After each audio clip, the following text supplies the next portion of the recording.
Podemos, turminha, crianças, podemos? Vocês já arriscaram cadeira alguma vez na escola? Vocês já foram no banheiro da escola e colocaram "estive aqui"? Não? Nunca colocaram? Vocês já declamaram alguma coisa por escrito nas paredes sombrias do banheiro escolar? Grudaram o chiclete alguma vez embaixo da cadeira?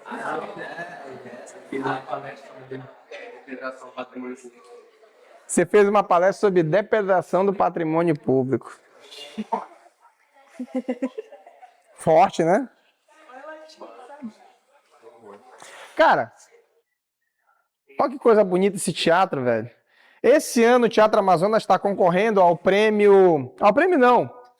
Ao Patrimônio Mundial da Humanidade. No final do ano sai a lista dos patrimônios mundiais da humanidade, né? Eu acho que consegue. Historicamente, esse teatro aqui é uma, como diz o caboclo, uma belezura.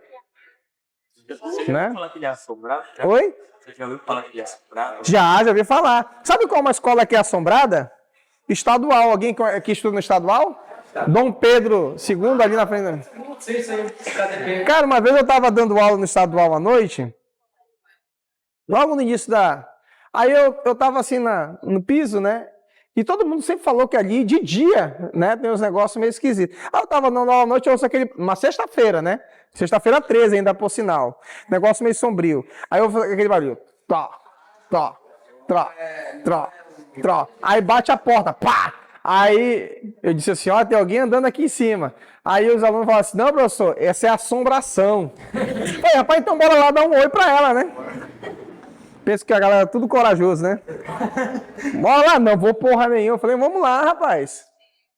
Vamos lá. Aí eu disse, eu vou lá. Cara, isso foi em 2005. Aí eu disse assim, eu vou lá. Aí eu subi, a galera foi atrás, né? Aí a gente procurou lá no pavilhão em cima, não tinha ninguém. Aí eu disse assim, olha os alunos. Aí eu peguei, fui lá com o porteiro e disse, ó, dá uma olhada no piso superior, porque tem alguém lá em cima e tal. Aí eu fui lá, não tinha ninguém. Aí o porteiro disse, não, professor, não esquenta a cabeça, não. Você é um morador daqui da escola. Eu falei, pô, tô doido pra conhecer o morador, né?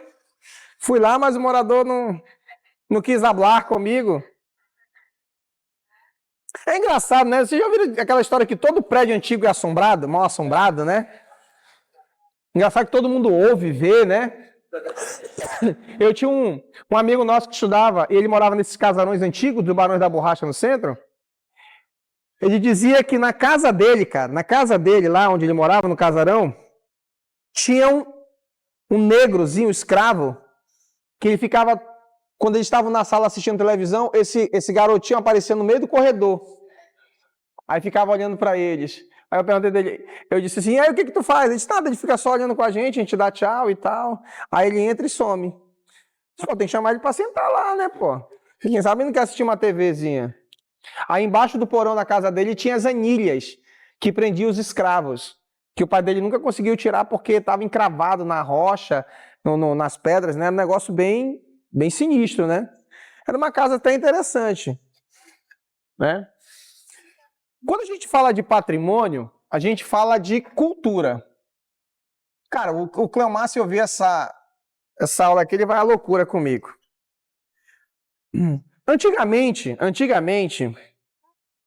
o pessoal desprovido de conhecimento, até mesmo porque não tinha mesmo acesso, a gente não, né? As pessoas tinham uma expressão de dizer assim, somente o pessoal do interior da Amazônia dizia o seguinte, o fulano é da cidade, ele tem cultura.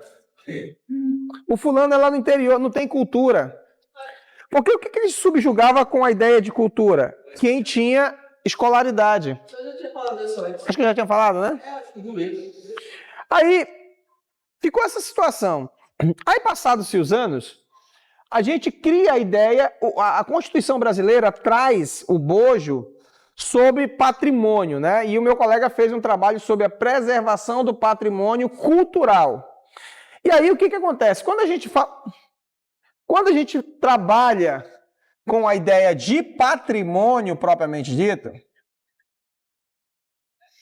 teoricamente, o patrimônio, tudo aquilo que remete ao Estado é patrimônio. Agora, quando a gente fala de patrimônio que tem uma relação com a cultura, ele tem uma relação com uma periodicidade histórica. Ele tem que ter uma história. Basicamente, a ponte sobre o Rio Negro é um patrimônio? É. Tem uma história? Tem. Não. Não tem uma história, porque ela é recente, ela é nova. Diferente do Teatro Amazonas. É patrimônio? Ele tem uma história que o cerca. Ele tem um momento da história que marca a construção dele. Sim.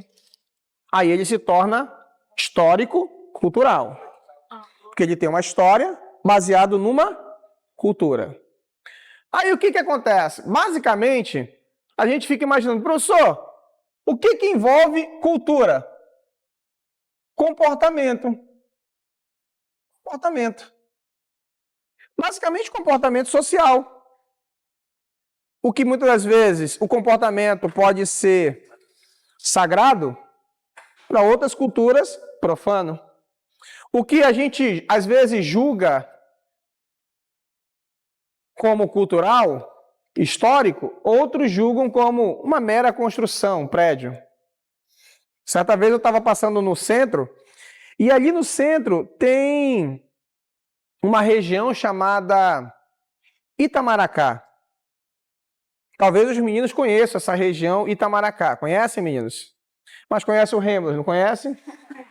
Conhece o Rêmulos? Conhece, né? Já foi lá, meu filho? Foi ou não foi, pô? Se ensina ou não? Não, né? Você não vai... Você é igual eu, não é dessas coisas, não. Aí o que acontece? A Praça do Itamaracá, ele era uma praça conhecida na cidade. Pô, não posso nem falar a expressão aqui que eu tô gravando, cara. A minha irmã pegou uma surra por conta dessa expressão. Até hoje eu tiro sarro com a cara dela. Que a minha irmã, minha mãe chegou com ela e falou assim: o que você quer ser, minha filha, quando crescer? Meretriz. Meretriz. Ela pegou uma puta de uma surra que ela passou uns dias mirrada, né? Porque ela achava bonita a palavra meretriz. Aí essa região do centro é chamada de Praça das Meretrizes. É a primeira região de prostíbulo na Amazônia onde tinha um hotel, que era o primeiro hotel que tinha um elevador, onde as meretrizes eram importadas da Europa e iam para essa região. E aí vai a geografia urbana, toda a região portuária ela é acompanhada de um prostíbulo, uma zona de prostituição. E aquela região lá, ela faz parte desse centro histórico. Agora nós vamos ter a festa do passo a passo, né? Sim. O passo a passo é feito aonde? Dentro do centro histórico. Ou seja, a Amazônia ela é formada por multicultura, multicomportamento. Ou seja, se a gente for pegar a Amazônia hoje, ela é multicultural. Multicultural. Por que ela é multicultural? Toda cultura ela tem laços de afetividades, ela tem laços históricos, ela tem relação social, comunitária. Aí a gente vai dizer o seguinte, o que inclui a ideia de cultura? O que é cultura? Basicamente, a cultura inclui o que é crença, o que é arte, o que é moral, o que é lei, o que é costume, o que é aptidões adquiridas dentro de uma sociedade. Chamamos isso aqui de etnoconhecimento. É engraçado, né? A ideia de leis culturais, de moral e imoral. Eu gosto dessa nuance, dessa variedade. O que para muitos é imoral, para outros é moral. O que para muitos é lei, para outros é costume. Em regra, a lei não está acima da cultura. Um exemplo disso, em algumas tribos, quando se nascem gêmeos, mata os dois. Os dois? Os dois. Os dois. Não. Porque assim, acredita-se que existe um espírito bom para cada índio. Nasceu gêmeos. É.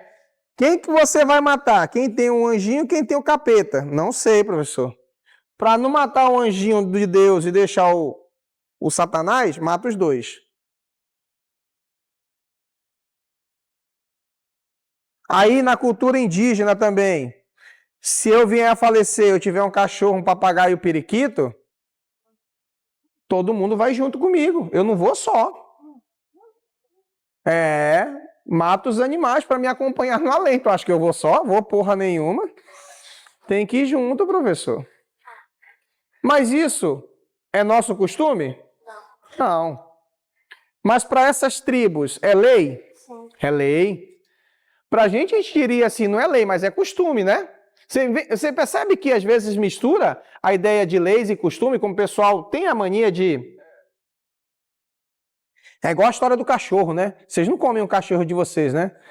Vocês criam um cachorro porque afetividade, meu dog, mãe de pet. Os asiáticos criam o cachorro para final do ano. A gente não cria o porquinho aqui, cria ele e depois vai comer no Natal o porco. Os asiáticos criam o cachorrinho, o dog, para na festa dos... Come o cachorro, o dogzinho. A ideia de crença que nós temos, ela vem dentro de mitos. Por exemplo, uma lenda ela é um patrimônio. Uma lenda é um patrimônio.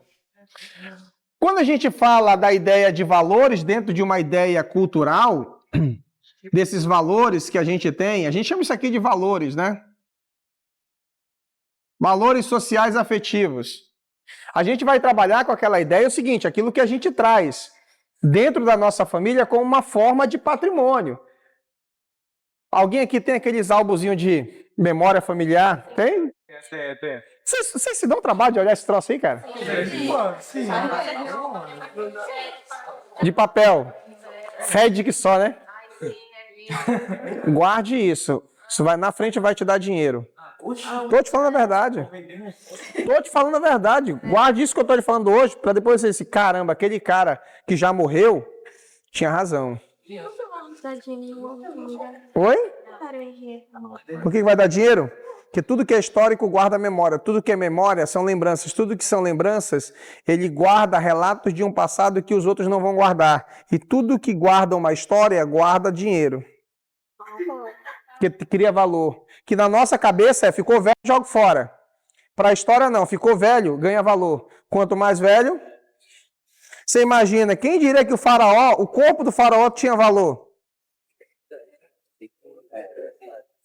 Tem valor histórico? Tem valor financeiro? É óbvio que tem. Você pega as igrejas de Ouro Preto, que foram construídas pelos escravos, tem pessoas que roubam tijolo da igreja. É claro, meu filho. Porque os tijolos que vinham para construir o Brasil historicamente tinha registro, brasão e nome da família.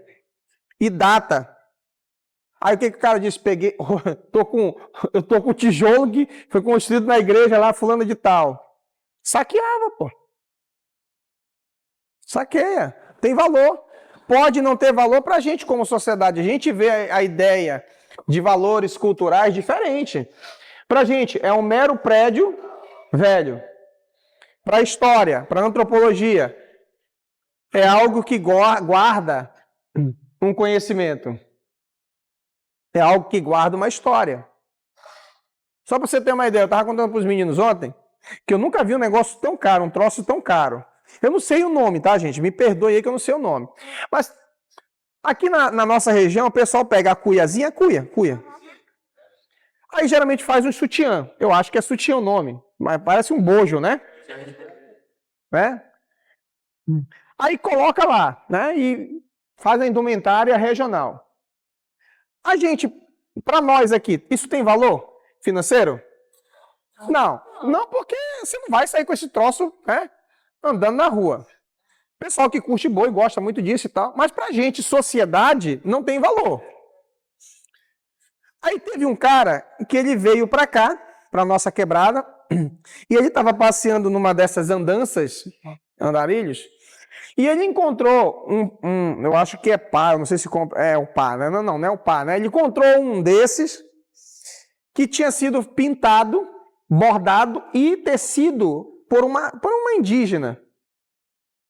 Já sabe que tem um valor cultural, um valor cultural. Só que quem estava lá não queria pagar 15 reais porque é uma cuia pintada à mão, esteticamente não tem nada de bonito e tudo mais. Esse cara pegou e disse assim, bem, eu vou levar esse como lembrança. Aí teve uma feira cultural em Paris sobre arte regional. Aí esse cara falou assim, cara, vou apresentar esse produto aqui lá na feira. Aí ele levou para essa feira e tal, essa mesma indumentária. E aí os caras perguntaram, da onde é essa arte? Ele falou assim, é da Amazônia, feito por uma mão indígena. Quando ele falou que era da Amazônia, feita pela mão indígena, todo mundo, quero comprar. O sutiã, eu acho que é sutiã o nome, tá, gente?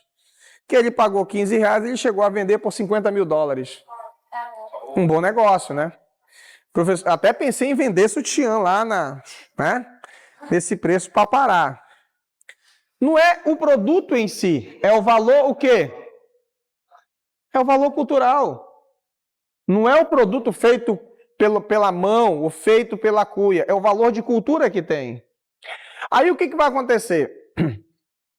Toda cultura é de competência do governo federal, da União, dos estados e do Distrito Federal. Ou seja, eles têm o dever sobre a proteção do patrimônio. Vocês já viram o Teatro Amazonas pichado alguma vez? Não. Depende. Risca lá, vai. Pisca lá. Ah, picha lá, vai. Pode lá. Por que não, professor? Primeiro que ele está sob um patrimônio federal. Não é nem a Polícia Civil que vai bater na tua casa. É a PF. Segundo, ele é um patrimônio histórico nacional, ele é um patrimônio histórico cultural do Amazonas e ele faz parte do acervo de patrimônio histórico do município da cidade de Manaus. Então eu tenho 3 entes que guardam a vida do Teatro Amazonas. Por isso que lá eles dizem assim, não toque, não tire, não mexa, não risque. É a maior burocracia. Os vestidos que eram originais do período da borracha estão isolados. Vocês já viram que eles estão isolados? Tem uns 5 metros assim, tu olha assim de longe assim, ó. Porque a amazonense é bicho curioso, ele gosta de tocar. Né? A gente é brasileiro nato. Né? Quer vender? Aí o cara diz assim, deixa eu ver. Vai na loja, pega a maquiagem. Vai lá na Riachuelo, pega os perfumes. Gostou? Gostei, mas não vou querer não, tá muito caro. Cor de pobre. Pobre é uma desgraça, né? Vocês estão rindo que vocês fazem isso, né? Ou seja, toda cultura, segundo o Silva, ele vai dizer que é uma atividade regular do homem. Ou seja, nós temos uma relação, além de jurídica, nós temos uma relação de obrigações que ela faz parte de uma cultura. E aí vem a ideia, né? Cultura é um direito constitucional. Olha aí a gente que tem aí, ó. Cara, há um tempo atrás, essa obra de arte chamada Teatro Amazonas, as pessoas de baixa renda não podiam entrar. Vocês sabiam que no Teatro Amazonas tinha só um show? Parece coisa do livro do Maquiavel. Uma vez no ano, os nobres da borracha abriam o Teatro Amazonas para os pobres entrarem, pô. E era interessante a logística do Teatro Amazonas. As áreas laterais, os ricos, que olhavam os pobres de cima para baixo. E quanto mais alto, mais rico era. E também tinha relação com o acústico, é verdade. A parte do corredor era dos pobres. Os pobres ficavam ali. A entrada externa do Teatro Amazonas, as abas laterais, as rampas laterais, eram para as pessoas de baixa renda. Os nobres entravam onde fica aquelas grades. Eles entravam e iam cair dentro dos camarotes, para não ter contato com as pessoas de baixa renda. Legal, né? Não, legal a história, né? O Teatro Amazonas é Por que eles dizem que o Teatro Amazonas é uma puta mega obra de arte? Na época, se você olhar na frente do Teatro Amazonas, tem um monumento que tem 4 barcas. Aquele monumento foi um Ctrl-C, Ctrl-V da Inglaterra. Só tem 2 réplicas dessa no mundo todo. Uma que está na Europa corroída pela chuva ácida e a nossa que está originalmente ainda imposta. Aí os ingleses pediram repatriação do patrimônio, do monumento. Aí o Estado, é nosso. Achado não é roubado. Eu estava aqui. Dá uma confusão toda, né? E aí o que acontece? A Constituição de 88 passa a legislar que a cultura é um direito. Como assim, professor? Cultura é um direito. Gente, eu sou de uma época que a gente chegava na biblioteca e dizia assim, eu quero fazer uma pesquisa. O cara dizia assim, você tem que esperar. Espera. Se não conseguisse hoje, volta amanhã. Não tinha internet. Teatro Amazonas. Teve gente que não entrou, meus pais não entraram no Teatro Amazonas. Porque era distante a ideia de cultura. Cultura era um acesso para os nobres, não era um acesso para as pessoas de baixa renda. E é um teatro, é cultura. A gente não pode entender cultura com comportamento cultural. Então, a cultura, ela passa a ser um direito, olha só, ela passa a ser um direito constitucional do cidadão brasileiro. Professor, o que envolve a cultura? A educação. A educação é cultura. Então, agora, o Estado agora promove a mim e a você o direito à cultura. É claro que o patrimônio, quando a gente fala de patrimônio, pode se dividir em duas formas. O imaterial e o material. No patrimônio imaterial, a gente tem... A nossa região é rica disso aqui, cara. Saberes. Cara, é incrível como a gente pode dizer, definir o seguinte, que os sujeitos sociais que estão presentes na Amazônia, eles são elementos que são desprovidos de conhecimento científico, mas são dotados ricamente de conhecimentos antropológicos, antropossociais. A gente vai lá, né, na relação que a gente tem. Engraçado que toda a comunidade, todo o interior tinha um curandeiro. Não sei se vocês são desse período. O cara que pega a desmentidura, o rezador, a parteira, o alquimista, todo o interior tem isso. Ah, olha, tá com quebrante, vai lá com o seu Joãozinho, não sei das quantas. Ele é o rezador. Não existia essa relação medicinal, não existia essa relação de construção. Eu tenho um amigo meu que ele tentou fazer uma canoa 3 vezes. Ela afundou 3 vezes. Uma canoa. Aí, cara, engraçado, ele, o que eu tô errando, o que eu tô errando? Aí ele recorreu ao indígena em Manacapuru, da tribo Mura, que são especialistas em construir embarcações. Aí ele foi lá com o cara. Disse, ó, cara, eu tô fazendo uma canoa, afundou já 3 vezes a canoa. Aí ele falou, traz pra mim aí que eu vou olhar. Vou consertar pra ti. O cara foi, testa lá, nunca afundou a canoa. Aí ele falou assim, cara, onde tu aprendeu essa técnica? Ele falou, com meus avós. É uma técnica milenar, que foi transmitido de geração em geração. Isso é patrimônio? É patrimônio, pô. Você imagina, como é que o cara que nunca sentou numa universidade de engenharia naval, ele sem cálculo nenhum, engraçado, né, gente? Eu fico olhando o Rodrigo, fico olhando os meninos aqui fazendo uma porrada de cálculo, né? Tem um conhecido meu, um aluno nosso que ele faz engenharia naval. Meu irmão, ele falou, professor, é cálculo pra caralho. Eu falei, então fala com os índios, porque eles não calculam porra nenhuma. É só fazer no olhômetro, né? Uhum.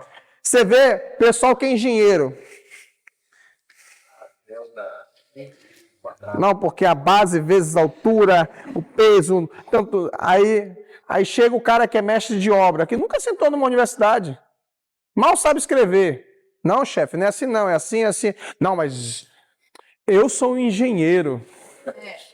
Aí o cara diz, você não sabe nem bater massa de cimento? O conhecimento, saber, passou a ser configurado na Constituição brasileira como um patrimônio histórico. Antes não era visto, cara. Eu conheci uma senhora que ela perdeu a conta de partos, Aí eu perguntei dela assim, mas como é que a senhora aprendeu a fazer partos? Aí vem aqui uma ideia. Os saberes, o patrimônio imaterial, ele tem uma relação com a religião. Um sincretismo. Eu falei, mas como é que a senhora aprendeu a fazer parto? Ela disse, não, foi Deus que me inspirou. Eu disse, tá, mas eu fazendo a entrevista antropológica com ela, ela me mostrando, eu disse, a senhora tem alguma coisa que, né? Ela me mostrou os álbuns, tudo amarelo, meu irmão, fedendo mais a barata do que não sei o quê. Não, essa aqui eu fiz, a criança estava atravessada, estava condenada, o médico disse que ela ia morrer com a criança, aí eu virei, eu falei, mas como é que vira? Ela disse, não, eu vou fazendo a massagem e vou virando a criança. Aí eu sou cético, né? E como é que a senhora sabe que a criança virou? Não, porque ela encaixa. Eu disse, boa, né? Legal pra porra, ela tá dizendo que tá virando, ela encaixa. Como é que eu... E na minha cabeça, quando é que eu sei que encaixou essa porra? Ela disse, não, meu filho, isso aí é Deus, você vai virando e aí a gente recebe. Ah, tudo bem e tal. Vocês sabem o que é cuia, não sabe? Sim. Tem a cuia marrom e tem a cuia preta. A cuia marrom é original. A cuia preta é que é atingida na mão. Pega o ginipapo, pega não sei o quê, mistura com carvão e faz isso aqui, ó. E não sai. Depois que seca, acabou. Só que esses desenhos aqui não são feitos de forma aleatória. Vocês podem pegar as cuias e ver que as cuias, cada cuia tem um modelo de desenho diferente. Aí que eu fui entender agora, recente isso. Por que cada cuia, apesar de ser patrimônio, olha só que coisa doida. Esse elemento chamado cuia é patrimônio. Mas quem faz a cuia não é patrimônio. Eu tive uma discussão não, né? Eu tive uma relação política com o cara do IFAM, que deu até, né? O cara saiu meio... Falei pra ele, vem cá, bicho, que porra é essa? Vocês pegam a cuia, transformam em patrimônio cultural do estado do Amazonas, mas a pessoa que faz a cuia não é patrimônio. Aí ele disse, sim, é verdade. Eu falei, e se a pessoa que faz morrer? Vai ter cuia?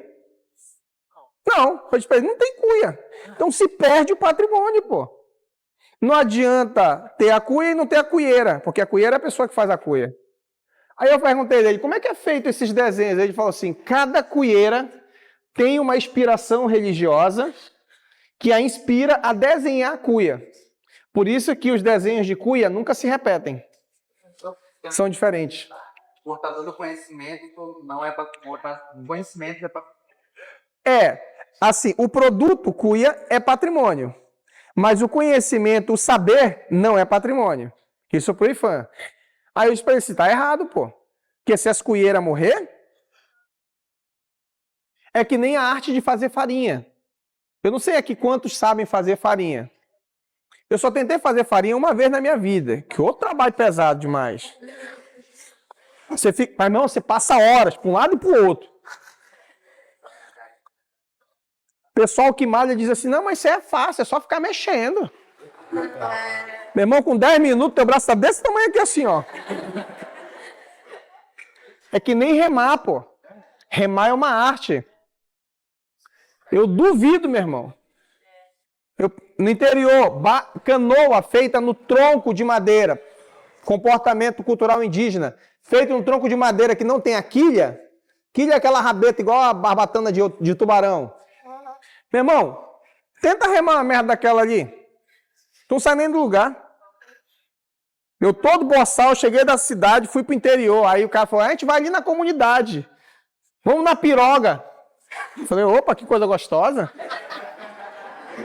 Vamos sentar nesse negócio logo, rapaz. Né? Cleomar se amarra na piroga e na piroca.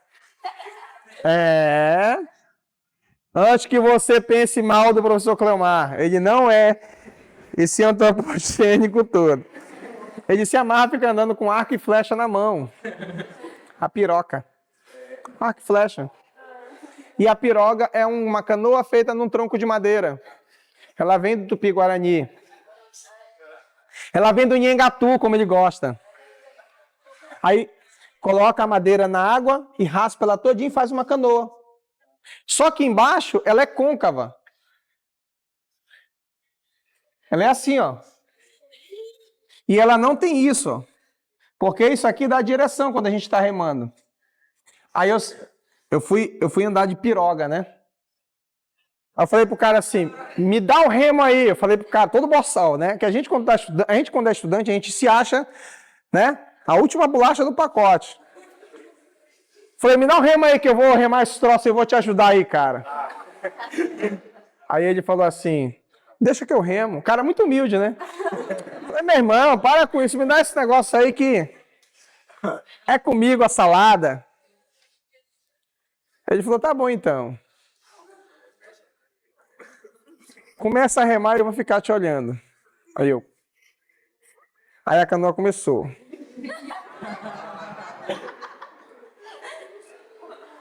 Aí ele falou, bora, pô, sai do lugar. Eu falei, não, pô, essa canoa tá com problema, tá quebrado esse negócio aqui. Aí ele disse, não, rema aí, vai lá. Eu disse, ó, pô, não é só puxar? Ele falou, não. Porque tu puxa e controla com o próprio remo a direção da canoa. E não pode mexer muito. Porque se mexer, ela... E aí quando eu comecei a mexer, que ela começou a sacudir, aí ele falou assim, não balance, senão a canoa vai emborcar. Eu falei, vou morrer afogada. Aí eu tomei a difícil decisão. Eu falei, fica sozinho remando que eu vou só te acompanhar e olhar, ver se não vê nenhum pirata de longe, né? Aí ele falou uma coisa que eu nunca esqueço, que eu olho para isso. Ele disse assim, tu domina a ciência, mas eu domino a vivência.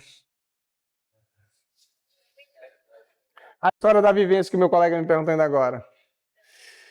Cara, o artigo 1 da lei 25 de 37 diz o seguinte, todo patrimônio histórico-artístico nacional é um conjunto de bens imóveis e imóveis, cuja conservação seja de interesse, ou seja, a escola é de interesse público?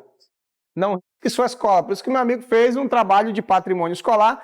Muito provavelmente a sua escola estava sendo depredada, né? Estava para cair em cima de você, né? Geralmente, as escolas, quando são depredadas, a secretaria nos obriga a fazer um trabalho sobre preservação de patrimônio. Eu já fiz isso também, né?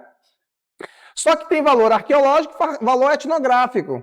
Também bibliográfico e artístico. Tá aqui a minha amiga ali que tem o álbum da vovó, da trisavó dela lá. O álbum fotográfico, ele é um álbum bibliográfico. Por mais que ele não tenha nada escrito, mas ele tem uma história, tem memória, tem afetividade, tem laços comunitários familiares. Então ele é um patrimônio também. Ele é um patrimônio. Aí o que acontece? Nós temos aí, a que se refere isso daí? Os monumentos naturais. Por exemplo, o Encontro das Águas, ele é um patrimônio natural da humanidade. Tem valor histórico? Tem. Tem valor natural? Tem valor social? Então ele se tornou um patrimônio natural. Por exemplo, um rio, uma floresta, a floresta amazônica, patrimônio natural da humanidade também. Porque ela tem um valor. Tudo aquilo que tem valor, quer seja paisagístico, quer seja turístico, ele pode ser um patrimônio. E aí, o que acontece? Nós temos aí a ideia de preservação desses patrimônios. É claro, aqui tem uma questão, né? O cara vai dizer o seguinte, professor, um patrimônio, ele pode ser tombado. O que é tombado? O tombado é quando ele passa a ser chamado agora de patrimônio. O Estado pode chegar, vamos lá, vamos numa situação hipotética, esses casarão do centro. Vocês percebem que a gente olha e vai dizer assim, pô, o pessoal não reforma isso. A minha esposa, um dia desse, a gente teve um pé de discussão política, né? Que a gente conversa pra caramba, que nós somos de ciências antagônicas. Aí eu tava passando no centro e falei assim, nossa, esses prédios tudo velho, devia derrubar. Eu falei, são patrimônios. Falei só assim, né? Porque mulher tu não discute muito porque tu nunca ganha, cara. A pior coisa do homem é querer discutir com mulher achando que ele vai ganhar. Ele sempre vai perder, ele tá fudido. Aí eu disse assim, é patrimônio. Ela disse, é prédio velho. Eu falei, é histórico. Ela disse, não presta para nada, tá ocupando espaço. Eu falei, é tombado. Ela disse, não interessa, tem que derrubar mesmo. Eu falei, eu até concordo com você, meu amor, tem que concordar, né? Primeiro você concorda, depois você discorda, né? Isso meu amor, eu concordo com você. No entanto, porém, existe um dispositivo jurídico que o protege. Ele se torna intocável, porque agora ele está tombado. Ah, mas o proprietário tem que reformar. Eu falei, só que não é tão simples. Ele precisa de um conjunto de ciências, um antropólogo, historiador, historiográfico, um arquiteto, um engenheiro. Ele precisa de um acompanhamento de um membro do IFAM para pintar isso daí. Ah lá, mas isso é frescura. Eu falei, não, ele não pode perder a característica original. Isso é verdade. Aí ela sabe que a mulher, depois que ela vê que ela está perdendo, ela começa. Né? Essa periquita enrevoada. Não, e tudo isso a gente tem que ser mais, né? Tudo isso eu compreendo, meu amor. É por isso que as cidades, quando vão ficando mais modernas, tudo que é histórico deixa de ser de utilização pública. Por exemplo, falei para ela, é por isso que criamos o Amazonas Shopping, criamos o Shopping São José, a zona comercial da Cidade Nova, o centro comercial da Zona Leste, porque aquele centro lá, ele vai perdendo o quê? A característica financeira da cidade. Ele agora vai criar o quê? Pelo fato de ser histórico e ser mais rigoroso, o cuidado com o patrimônio tem mais frescura, como ela chamava. Eu disse, então as lojas vão para locais onde eu posso construir moderno, colocar vidro, ferro, mas lá eu não posso mexer. Aí a gente dobrou a Rua do Porto, não sei se você sabe como tem ali atrás do Porto, tem umas coisas que está só a fachada em pé. Ali eles iam destruir, fazer um monte de prédio moderno. Aí quando eles começaram a cavar, os trabalhadores encontraram resto de ossos humanos. Era um sítio arqueológico indígena. Aí o IFAM foi lá e... Aí embargou a obra. Aí os caras entraram na justiça, não conseguiram, nem vão conseguir. Porque aquela região onde tem só a fachada é a primeira estação de metrô do Brasil. Os bondinhos paravam ali, estacionavam ali. Mas o que acontece? Ali, os donos não perderam de forma voluntária. O que o Estado fez? Compulsoriamente foi lá e disse assim, é meu. Por quê? Porque tem valor social? Tem valor histórico? Tem valor arqueológico? Etnográfico? O Estado pode compulsoriamente tomar. Então, professor, se eu encontrar o osso do vovô no quintal de casa e descobrir que o osso do vovô está lá, eu perco? Perde o terreno. Por quê? Porque ele tem um valor histórico. Vocês conhecem aquele lugarzinho chamado Praça da Saudade? Vocês sabem por que o nome é Praça da Saudade? Não. Fale por quê. Cemitério. Primeiro cemitério da cidade de Manaus era ali. Era o primeiro cemitério. Lá. Aí na geografia urbana, todo cemitério vira uma praça. É engraçado isso. Oi? Porque a praça guarda o quê? Memórias, afetividades. Antigamente, Manaus não tinha shopping, não tinha porra nenhuma, gente. Manaus era um negócio chato antes dos shoppings, né? Eu sempre falo que o shopping ele é um verdadeiro babacódromo. Que o pessoal vai pro shopping, às vezes, só pegar o ar-condicionado do shopping. Mas imagina Manaus que não tinha shopping, não tinha nada. Só tinha o centro. A Praça da Saudade era o point dos casais. O pessoal ia namorar onde? Na praça. O pessoal ia em passeio em família onde? Na praça. O pessoal ia levar a família, os filhos para brincar nos parquinhos de graça onde? Na praça. Aí o que acontece? É uma praça que era um ex-cemitério que guarda o quê? Saudade, afetividade, memória. Aí a Praça da Saudade se tornou patrimônio histórico-cultural da cidade. Ele entra dentro disso daqui, ó. Se tornou uma coisa tombada pelo município como uma forma de preservação disso daqui. Ixi, aquela Praça da Saudade era muito mais bonita que vocês imaginam, cara. Tinha um puta de um chafariz inglês na época, que ninguém sabe para onde foi. A maioria das obras de arte que tinha da Manaus antiga, do período da borracha, tem até chafariz que já foram encontrados em algumas casas aqui em Manaus. E ninguém entende isso. Está aqui um grande exemplo de monumento que ficou em pé. Teve um prefeito que queria tirar isso daqui porque disse que esse relógio ninguém olhava a hora.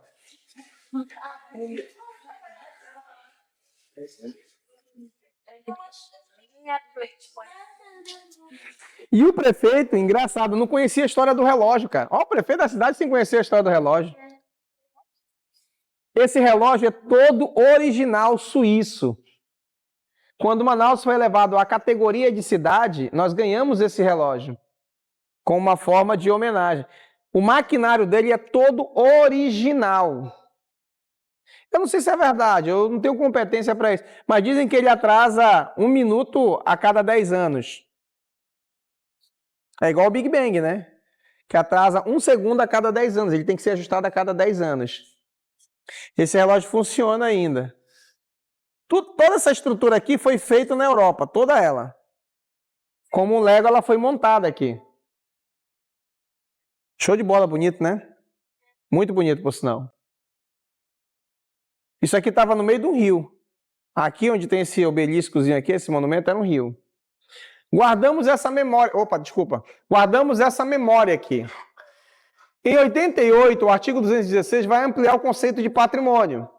Ele vai acrescentar a nominação de patrimônio histórico, artístico, por patrimônio cultural brasileiro. Porque ele ganha uma abrangência maior. Agora não é só local, é nacional. Ou seja, nós fazemos a incorporação agora do conceito de referência cultural. Já viram aquela expressão, quem come jaraqui não sai mais daqui. A expressão é patrimônio. Sério. Em 2019, essa expressão se tornou patrimônio cultural da cidade de Manaus. Tá aí, tem um lugar que o Cleomar se amarra, o Cleomar. Tem um lugar que o Cleomar gosta. O Cleomar, o Danilo dá para vocês, não, né? Não, Danilo, mas o Danilo também vai lá. Mas de física, o Rodrigo sempre tá lá. Toda sexta-feira ele tá lá. Ele vai lá nesse lugarzinho lá, ele vai tomar uma sopa lá, cara.